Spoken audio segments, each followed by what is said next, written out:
दरवर्षी आपण 1 जुलै हा दिवस स्वर्गीय वसंतराव नाईक यांच्या जयंतीनिमित्त वृक्षारोपण दिन म्हणून साजरा करतो। दरवर्षी अनेक वृक्ष लावली जातात, मात्र त्यांचं संगोपन केलं जात नाही।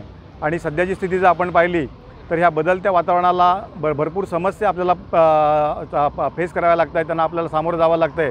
आणि ही परिस्थिती जी उद्भवलेली आहे ही केवळ आज मोठ्या प्रमाणात वृक्षतोड झाली आहे आणि त्यामुळे आपण ह्या वाढत्या तापमानाला किंवा वाढत्या प्रदूषणाला आपल्याला सामोरं जावं लागतं आहे। आज आपण विकासाकडे चाललो आहे, पण विकास करताना आपण आपलं जे नैसर्गिक सौंदर्य आहे हे कुठेतरी टिकवून ठेवलं पाहिजे।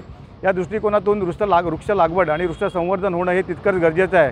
आणि हाच हेतू मनामध्ये ठेवून आम्ही उद्यानविद्या महाविद्यालयाच्या वतीनं आज इथे वृक्षदिंडीचं महत्त्व पटवून देण्यासाठी एक रॅली काढली होती, वृक्षदिंडीचं आयोजन केलं होतं।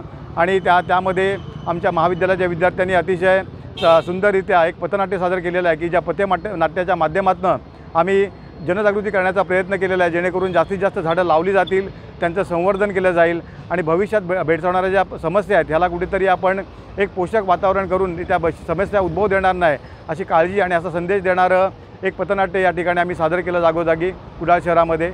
आणि यानंतर ह्या पथनाट्यानंतर आम्ही जो आपला नॅशनल हायवे आहे, राष्ट्रीय महामार्ग क्रमांक 66 ह्याच्या दुतर्फा जवळपास 1000 झाडं लावण्याचा मानस केलेला आहे की दोन्ही रस्त्याच्या बाजूला ती झाडं लागली जातील, त्यांचं संरक्षण पुढील 3 वर्ष आम्ही करणार आहोत।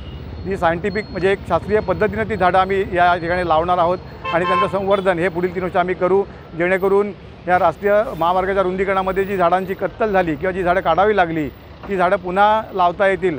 आणि यामध्ये विशेष करून म्हणजे फक्त देशी झाडांचीच लागवड आपण करतो आहे, कारण आपल्या जमीन आणि आपल्या हवामानामध्ये जी झाडं अनुकूल स्थितीत वाढतील अशाच झाडांची लागवड ही आम्ही या वृक्षारोपणाच्या माध्यमातून करणार आहोत। या पलीकडे जाऊन ज्या आपल्या तालुकानिहाय किंवा प्रत्येक गावामध्ये अनेक देवराया असतात, त्या देवरायांमध्ये पण आपण पाहतो की बरीच वृक्ष नष्ट झालेली आहेत, त्यामुळे या देवरायासुद्धा संपन्न करणं तितकंच गरजेचं आहे।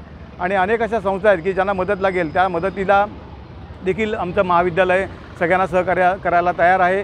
आणि त्या माध्यमातून आम्ही एक चांगला संदेश निसर्गप्रेमी लोकांसमोर आणतो आहे आणि या पर्यावरणाचं संरक्षण करण्याचं हे छोटंसं पाऊल आम्ही उचललं आहे आणि ह्याला आम्हाला नागरिकांकडून अतिशय चांगला रिस्पॉन्स मिळाला, प्रतिसाद मिळाला, त्याबद्दल मी कुडाळवासियांचे मनसे आभार मानतो। धन्यवाद।